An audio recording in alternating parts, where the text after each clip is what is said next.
আসসালামু আলাইকুম সবাইকে। বিয়ের শিকল গল্পের ৩৫ নাম্বার পার্ট। তো বেশি কথা না বলে চলুন গল্প শুরু করা যাক। দুপুর গড়িয়ে এসেছে, নিঃশব্দ এক আবহনে রোদে ঝলমল করছে উঠোনের এক কোণ, যেন সোনালি আলোয় রাঙিয়ে তুলছে গায়ে হলুদের প্রতিটি স্পর্শ। ঘরের বাইরে ব্যস্ততার ছায়া লেগে আছে, চলছে মেহেদি বোনার প্রস্তুতি, গন্ধে ভরে আছে হলুদের সুরভি। গোসল শেষ করে বাইরে এসেছে ফারা, আয়নার সামনে দাঁড়াতে পারছে না সে, রাগে দুঃখে হাত পা ছুড়িয়ে কাঁদতে মন চাচ্ছে তার। আচ্ছা, একটা লোক এত দুষ্টু কি করে হতে পারে? ফাজিল লেফটেন্যান্ট সাহেব তাকে জ্বালিয়ে শেষ করে দিচ্ছে, তাও সত্যি যে সে বেঁচে আছে এটাই তো বড় কথা। অন্য কোনো স্ত্রী হলে এতদিনে তার লাগামহীন স্বামীর অত্যাচারে পরাপার হয়ে যেত। রাগে দুঃখে কোনো রকমের শাড়িটা পেঁচিয়ে নিল ফারা, সাজটাও খুব কম, অল্প একটু লিপস্টিক আর ক্রিম লাগিয়েছে সে। পিছনে ফিরতেই দু কদম পিছিয়ে গেল সে, ভয়ার্ত দৃষ্টিতে তাকালো সামনে পুরুষের দিকে। পাঞ্জাবির হাতা গুটিয়ে ক্লিন শেপ করা গালে হাত বুলিয়ে বলল, উফ সুখ, তুমি ইচ্ছে করে এমন করো কেন বলো তো? চমকে ওঠে ফারা, নিজ অজান্তে কি কোনো ভুল করেছে? কিন্তু কই, কিছু তো মনে পড়ছে না। ফারা বলল, আমি কি করেছি? গাদুলি হেসে উঠল তাসফিন, দুপা এগিয়ে এসে নিচু স্বরে বলল, এই যে এত এত সাজসজ্জা করেছ, এগুলো আমার ভীষণভাবে ঘেটে দিতে ইচ্ছে করছে। চোখ দুটো যেন মণিকোঠা থেকে বেরিয়ে আসবে এবার। পিছনে আঁচল টেনে সামনের দিকে নিয়ে এলো ফারা, তুতলাতে তুতলাতে বলল, দেখুন লেফটেন্যান্ট সাহেব, এটা মোটেও ভালো হচ্ছে না। আপনি কিন্তু একবার এমনিতেও আমাকে ঘেটে দিয়েছেন, আমি কিন্তু এবার আপনাকে মেরে দেব। অবাধ্য পুরুষ কারো কথাই শুনে না, এবারেও তাই। এগোতে লাগলো ফারার দিকে, পা অনুযায়ী পিছিয়ে যাচ্ছে ফারা, পালাতে হবে তাকে। আর এই একবারও এই পুরুষকে সইতে পারবে না সে। তারপর বলল, না আসবেন না লেফটেন্যান্ট সাহেব, আমি অনুষ্ঠানে যাব। কথাটা বলেই দরজার দিকে দৌড় লাগালো ফারা, লম্বা হাত বাড়িয়ে কোমরে পেঁচিয়ে ধরলো তাসফিন। ছটফট করছে ফারা, হাত ছাড়াতে চাই কোমর থেকে। তারপর বলল, না না ছাড়ুন, মরে যাব তো, ছাড়ুন আমায়। তাসফিন বলল, ডোন্ট ওরি জান, this time I share want to be rough. Farah ছটফটানি থামছে না, অবাধ্য পুরুষ মুহূর্তের মাঝেই ঘেটে দিল তাকে, মিশিয়ে নিল তার সাথে, অস্তিত্বের মাঝে টেনে নেয় ফের। কন্দনরত রমণের মুখ পানে চাই এক পলক, দুহাতে চাদরে জড়িয়ে নেই বড্ড আদরে। তাসফিন বলল, ডোন্ট ক্রাই জান, I will love you deeply. ঠোঁটের ভাঁজে ঠোঁট গুজে যায়, মিলে মিলে একাকার দুজনে। বদনের ব্যথায় অন্তঃস্থলে কাঁপুনি তৈরি হয় মেয়েটার, থরথরে কেঁপে ওঠে সে। পোতরি পেলব নেই বদনখানি দুহাতে বুকে তুলে নিল তাসফিন শেখ। তারপর বলল, আই লাভ ইউ জান। ফারা বলল, আই হেট ইউ। হো হো শব্দে হেসে ফেললো ফারা, সহসা হেসে উঠল তাসফিন। আর এদিকে রুবেনা শেখ বড্ড ব্যস্ত, গায়ে হলুদের অনুষ্ঠান শুরু হয়ে গেছে ইতিমধ্যেই। সাদা রঙের একটা পাঞ্জাবি পরে বেরিয়ে এসেছে তাসফিন, একদম ফিটফাট সে। ছেলেকে এমন অবস্থায় দেখে কিঞ্চিত অবাক হলেন রুবেনা শেখ। স্তন্য বেগে এগিয়ে এলেন ছেলের পানে, পা থেকে মাথা পর্যন্ত পরক করে বললেন, তোকে না হলুদের জন্য হলুদ রঙের পাঞ্জাবি দিয়েছি, ওটা পরলি না কেন? মোটা হৃদয় কুঞ্চিত করে তাকালো তাসফিন, কলা খাকারি দিয়ে বলল, নষ্ট হয়ে গেছে, ওয়াশরুমে ভিজিয়ে রেখেছি। নাক মুখ কুচকে নিলেন রুবেনা শেখ। তারপর বলল, নষ্ট হয়ে গেছে মানে? তুই তো অনুষ্ঠানে আসলি না, সবে এসেছিস, তার মধ্যে নষ্ট হলো কেমনে? অধর বাকিয়ে হাসলো তাসফিন, প্রত্যুত্তরে বলে উঠল, তোমার ফারা লিপস্টিক লাগিয়ে দিয়েছে। ঠাস করে বাহুতে বসিয়ে দিলেন রুবেনা শেখ। তারপর বললেন, একদম ফাজলামি করবি না তাসফিন, যা ফারাকে বল নূপুর অনেকক্ষণ ধরে ওকে খুঁজছে, তাড়াতাড়ি আসতে বল। উপরের ঠোঁট দিয়ে নিচের ঠোঁট চেপে ধরে ভাবনায় পড়ে গেল তাসফিন। রুবেনা শেখ বলল, কি রে দাঁড়িয়ে আছিস কেন? তাসফিন বলল, ফারা অসুস্থ আম্মু, তাই আসবে না। রাগে গজগজ করতে করতে রুবেনা শেখ বলল, তাসফিন আগেই বলেছি ফাজলামি করবি না, এমনিতে অনেক কাজ বাকি, একদম ঢং করিস না তো। কপাল কুচকে নিল তাসফিন, বিরক্তিকর ভাব নিয়ে বলল, সত্যি বলছি, নিজেই গিয়ে দেখে এসো। প্রচন্ড রেগে গেছে রুবেনা শেখ, স্তন্য পায়ে তাসফিনের রুমের দিকে এগোতে লাগলেন। দরজায় টুকা দিতেই নড়েচড়ে সেদিকে তাকালো ফারা। ফারা বলল, কে? রুবেনা শেখ বলল, আমি ফারা, দরজাটা খুলে দে আম্মু। চোখ দুটো আকারে বড় হয়ে আসে ফারার, কাঁপতে লাগলো রীতিমতো। বিছানায় শুয়ে আছে সে, নড়াচড়া করার শক্তিও নেই তার মধ্যে। এক টুকরো সাদা কম্বলের নিচে নিজেকে ঢেকে রেখেছে। এই মুহূর্তে রুবেনা শেখ চলে আসবেন তা আশা করেননি ফারা, কি বলবে না বলবে ভেবে পাচ্ছেন না। তারপর বলল, আম্মু দরজা খোলা আছে, ভেতরে এসো। দরজা ঠেলে ভেতরে আসলেন রুবেনা শেখ। ফারাকে বিছানায় শুয়ে থাকতে দেখে চমকে উঠে বললেন, একই কাণ্ড, তুই শুয়ে আছিস কেন, কি হয়েছে? ফারা বলল, আসলে আম্মু শরীরটা খুব খারাপ লাগছে, আমার জ্বর জ্বর লাগছে। কপালে হাত ছুঁয়ে দেখেন তিনি, সত্যি শরীর গরম হয়ে আছে। কপাল চাপাচ্ছেন রুবেনা শেখ। তারপর বললেন, এসব কখন? জ্বর উঠেছে তো, তুই যে কি করিস? দরজায় হেলান দিয়ে বুকে হাত গুজে দাঁড়িয়ে আছে তাসফিন, টুটের কোণে দুষ্টু হাসি খেলা করছে। চোখ পাকিয়ে তাকালো ফারা, এই অবাধ্য লেফটেন্যান্ট সাহেবের জন্য আজকে তার এই অবস্থা। কান্না পাচ্ছে প্রচুর, কাউকে বলতেও পারছে না এই লজ্জার কথা।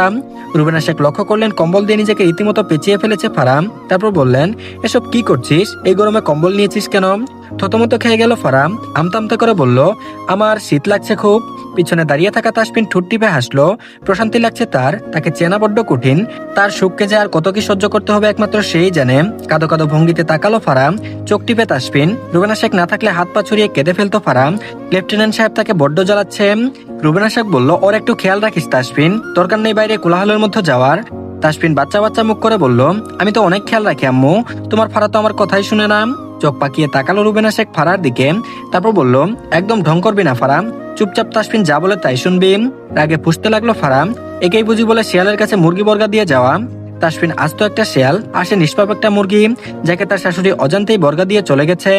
বিয়ে বাড়ি মানে যেন এক টুকরো জীবন্ত উৎসব, চারপাশে রঙের ছোটা, গন্ধে ভেসে বেড়ানো ফুল আর মশলার মিশা গ্রান, আর তার ফাঁকে ফাঁকে ছুটে চলা কচিকাচার দল হেসে খেলে দৌড়ে বেড়ায় সারাক্ষণ। ওদের কণ্ঠে যেন অনর্গল এক আনন্দধ্বনি, যা পুরো বাড়িটাকে প্রাণময় করে তোলে। অন্দরমহলে চলছে টুকটাক সাজসজ্জা, বউ মেয়েরা ব্যস্ত রান্নাঘরের যুদ্ধভূমিতে, আবার কেউ ঘন হয়ে বসেছে আড্ডায়, আসরে মুখরতায় হারিয়ে যাচ্ছে সময়। হঠাৎ কেউ বলল, আপু তোমাকে কি সুন্দর লাগছে। ফারার কথায় জোরপূর্বক হাসার চেষ্টা করলো ঝুমুর। বিয়ের কোণে সে লাল লেহেঙ্গা পরেছে, সে গয়নাকাটি সবকিছু দিয়ে সাজানো হয়েছে তাকে। ঝুমুর অপেক্ষা করছে কখন ফারার আম্মু আব্বু আসবে, ওরা আসলেই তো নবীনকে এক পলক দেখতে পাবে সে। তারপর বলল, আচ্ছা ছোট ভাবি, তোমার বাড়ির লোকজন এখনো আসেনি। ফারা হাতের চুরি পড়তে পড়তে বলল, এসে যাবে একটু পরেই, বলল রাস্তায় আছে। ঝুমুর বলল, ও।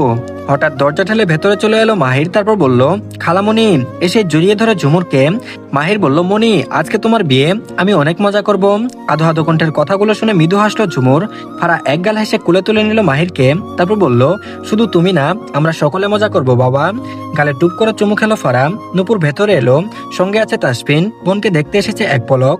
তাসফিনকে দেখে অন্তরাত্মা কেঁপে উঠলো ফারার। ভেতরের দিকে মাহিরকে নিয়ে চেপে গেল। তাসফিনকে দেখে হু হু করে শব্দে কেঁদে ফেললো ঝুমুর। মলিন হাসলো তাসফিন, বোনকে জড়িয়ে ধরে এক হাতে, তারপর বলল, কাঁদছিস কেন তুই। ঝুমুর বলল, জানি না। তাসফিন বলল, ধ্যাত পাগলি, কাঁদতে নেই। ঝুমুর বলল, ভাইয়া তোমাদের ছাড়া থাকবো কিভাবে। তাসফিন বলল, গিয়ে ভুলে যাবি, তখন আর মনে পড়বে না। বুকের ভেতর মোচড় দিয়ে উঠছে ঝুমুরের, কিয়ত সময় ওইরকম ভাবে জড়িয়ে থাকে। তারপর বলল, ঠিক আছে আর কাঁদিস না। তাসফিন অল্প কিছুক্ষণ কথা বলে বেরোতে লাগলো। আশেপাশে দৃষ্টি বুলিয়ে ফারাকে খুঁজলো। রুমের কর্নারে চুপচাপ দাঁড়িয়ে আছে ফারা, পিটপিট করে তাকাচ্ছে তার দিকে। ব্লাড রেড কালারের শাড়ি পরেছে সে, গলায় তার দেওয়া নেকলেসটা চকচক করছে। ঠোঁট জুড়ে বিচরণ করছে লালচে আবরণের সৌন্দর্য। জিভে ডগা দিয়ে ঠোঁট জুড়া ভিজিয়ে নিল তাসফিন। চোখের ইশারায় ফারাকে বাইরে আসতে ইশারা করলো, অথচ নাকচ করলো ফারা। সুচালো চোখ করে তাকালো তাসফিন, আরো চেপে গেল ফারা। একদম যাবে না, অবাধ্য লেফটেন্যান্ট তার সবকিছু ঘেটে দেবে। ঘাড় মেসেজ করলো তাসফিন, চোখের ইশারাতে যেন বুঝিয়ে দিল, once I get you close shook, I will bite for you. বাঁকা হেসে বেরিয়ে গেল তাসফিন, বুকের ভেতর ধুকপুক ধুকপুক করছে। কি হবে আল্লাহ মালুম। লেফটেন্যান্ট সাহেব অবাধ্য, পাগল, উন্মাদ, সে নাকচ করেছে যাবে না, এটাতে নিশ্চয়ই খেপে গেছে লোকটা। আর এদিকে বিয়ে বাড়ি, চারপাশে ঝকমক করে জ্বলছে আলোর মেলা, যেন আকাশের তারাগুলো নেমে এসেছে মাটিতে। রঙিন বাতিগুলো অদ্ভুতভাবে ঘুরছে, চারিদিকে অতিথিদের হাসি ঠাট্টা নিয়ে মেতে উঠছে সবটা। নতুন বর আসার অপেক্ষায় সবাই।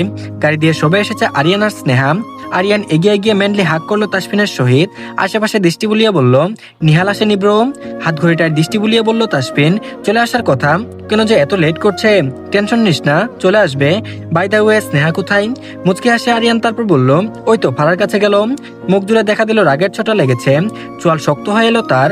তার ফুটফুটে বউটা আজকে লাল শাড়ি পরেছে, তার তো উচিত একবার হলেও স্বামীর কাছে আসা, স্বামীর ছোঁয়া নেওয়া, অথচ বেয়াদব বউটা দূরে দূরে থাকছে। তাসফিনকে গম্ভীর হতে দেখে ভ্রু কুচকালো আরিয়ান, কাঁধে হাত রেখে বলল, ব্যাপারটা কি ব্রো, মুখ এমন করে রেখেছিস কেন। সুচালো চোখ করে তাকালো তাসফিন, 32 পাটি দাঁত বের করে হেসে উঠলো আরিয়ান, তারপর বলল, বুঝে গেছি, ভাবি তোকে পাত্তা দেয়নি রে, হা হা হা। সুজুরে একটা ঘুষি বসালো তাসফিন আরিয়ানের পেটে, উপশব্দ করলো, ব্রো তুই ভাবির রাগ আমার উপর দেখাচ্ছিস। তাসফিন বলল, শাট আপ আরিয়ান। হঠাৎ কেউ বলল, কি হয়েছে গাইস। আরিয়ান আর তাসফিন দুজনেই পিছনের দিকে ঘুরে, নিহাল চলে এসেছে। নিহালকে দেখে আরিয়ান এগিয়ে গেল, তারপর বলল, ব্রো দেখ তাসফিন আমাকে খুশি দিয়েছে। হেসে ফেললো নিহাল, তাসফিনের দিকে এগোতে এগোতে বলল, এমনি এমনি তো আর খুশি দেয়নি, কি করেছিস সেটা বল। আরিয়ান বলল, আবে শালা ভাবির সব রাগ আমার উপর দেখাচ্ছে, ব্রোকে পাত্তা দেয়নি। হু হু করে হেসে উঠলো নিহাল, গরম করে চোখ করে তাকালো তাসফিন। দুজনেই চুপ করে গেল। আরিয়ান নিহালের কানে ফিসফিসিয়ে বলল, ভাবি বোধহয় ভাত দেয়নি, আই মিন চুমু। আবারও অট্টহাসিতে ফেটে পড়ে। ফোনের টুং শব্দ হতেই সেটা হাতে নিয়ে ছাদের এক কোণে চলে গেল তাসফিন। হোয়াটসঅ্যাপে মেসেজ এসেছে ফারার মেসেজ। মিসেস শেখ নামটি ভেসে উঠলো চোখের সামনে। মেসেজ ওপেন করতেই বুকের ভেতর ধক করে উঠলো, কণ্ঠনালী কাঁপছে থরথর করে। পুরুষালী মনটা কাঁপছে যেন থরথরিয়ে। লাল রঙের শাড়িটা পরে অদ্ভুত অদ্ভুত ভঙ্গিতে সুন্দর সুন্দর ছবি দিয়েছে তাকে। অনাবিত বক্ষের কিছু সুন্দর চিত্র ধারণ করে সেগুলো পাঠিয়েছে স্বামী নামক আসামির কাছে। কানের পাশ বেয়ে ঘাম গড়িয়ে গেল তাসফিনের। প্রচন্ড রাগ হচ্ছে ফুটফুটে বউটার উপর। আচ্ছা এমন কেউ করে, একে তো সকাল থেকে কাছে আসছে না, তার উপর এসব পাঠিয়েছে। এতক্ষণে নিচের মেসেজটা লক্ষ্য করলো তাসফিন, স্পষ্টভাবে লিখে দিয়েছে, অবদ্ধ লেফটেন্যান্ট সাহেব আপনি আমাকে প্রচন্ড জ্বালান, এখন একটু আমিও জ্বালাই। রাগে কপালে রক ফুলে উঠেছে তাসফিনের। পরপর টাইপ করলো তাসফিন, ট্রাস্ট মি সুখ, ধরতে পারলে জ্বালিয়ে দেব, তখন কেঁদেও কুল কিনারা পাবে না। ভেংচি ইমোজি দিল ফারাম। নিজেকে সংযত করা বড্ড কঠিন হয়ে দাঁড়িয়েছে তাসফিনের জন্য। চটজলজি ছাদ থেকে নেমে ঝুমুরের রুমের দিকে এগোতে লাগলো। ঠিক তখন ওই কানে এসেছে বর চলে এসেছে কথাটি। তাসফিন থামবে না, তাকে কেউ থামাতে পারবে না। যেমন ভাবনা তেমন কাজ, এ স্তব্ধ পায়ে এগিয়ে চলেছে। ফারাজাই দেখছে তাসফিন আসছে, সুযোগ পেতে বেরিয়ে এলো রুম থেকে। তাকে পালাতে দেখে চিৎকার করে উঠলো তাসফিন, তারপর বলল, সুখ ওয়েট, সুখ ধরতে পারলে খবর হবে, দাঁড়া বলছি সুখ। কে শুনে কার কথা? ফারা ছুটে বাইরে বেরিয়ে ভিড়ে মিশে গেল। বরযাত্রীরা এসেছে, বর চলে এসেছে। তাসফিন খুঁজে চলেছে ফারাকে, অথচ কোথাও দেখতে পাচ্ছে না। রাগে চোখে কার্নিশ লাল হয়ে আসছে তার। সে ছাড়বে না বউকে, আজ তাকে জ্বালিয়ে শেষ করবে। আরো একবার দৃষ্টি বুলিয়ে দেখতে পেল নূপুরের সাথে দাঁড়িয়ে আছে সে। তাসফিন এক পা ফেলতেই মাহিরকে কুলে তুলে নিল ফারা। মোটা হৃদয় কুঞ্চিত করে তাকালো তাসফিন। এ দৃষ্টি তীক্ষ্ণ, ফারার জান কবজ করতে তার অবাধ্য পুরুষের দৃষ্টি যথেষ্ট। তো ধন্যবাদ সবাইকে, এই পার্টটি এই পর্যন্তই। পরবর্তী পার্টও দিয়ে দেওয়া হয়েছে, সবাই দেখে নেবেন। আর সবাই প্লিজ অবশ্যই চ্যানেলটিকে সাবস্ক্রাইব করে দেন আর ভিডিওতে একটা লাইক দেন। তো ভালো থাকবেন সবাই, আল্লাহ হাফেজ।